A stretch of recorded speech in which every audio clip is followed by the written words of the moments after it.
to greater awareness, access, and engagement. And 1, 2, and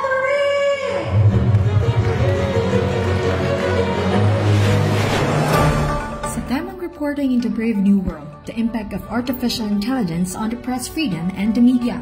Opisyal nang giabrihan na ang kasaulugan sa Press Freedom 2025 sa siyudad sa Panabo. Guest speaker ang sa mga sikat nga TV news reporter sa rehiyon, na si John Dayan B. Esteban, o mas nailhang John De Esteban sa GMA News Davao. Siya mihataw ang may nungdanan nga diskusyon kabahin sa tema karong tuiga.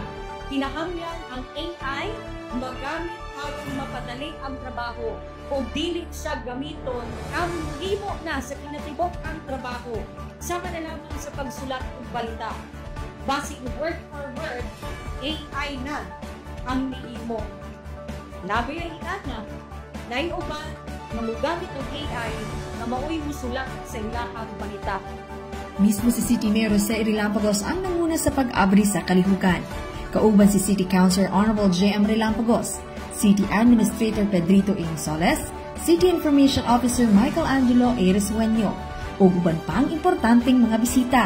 Gipahitabo sa ang judging alang sa graphic design competition nga dunay 9 ka entries ang maglaban-laban sa kampeonato.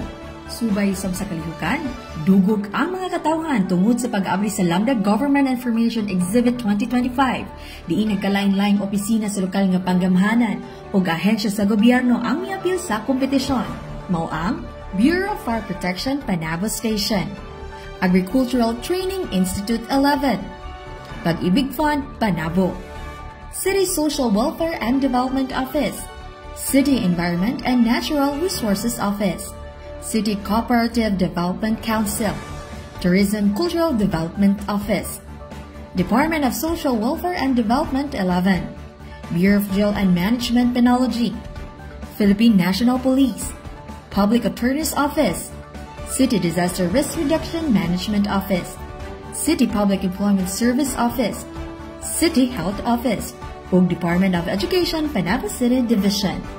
Ang Lambda Exhibit mabisita hangtod Agosto 29, 2025. Ug sa susamang adlaw, may tabusab ang 5th News Broadcasting Competition alang sa senior high school ug college categories ug awarding ceremony sa kasaulugan.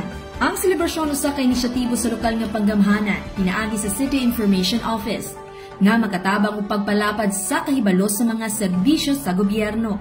Dugang paniini ang pag-highlight sa mga estudyante o mga tulungaan nga may abilidad sa journalism.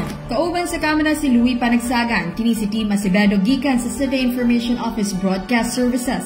Alang si Frontline News Panabo, importante informed.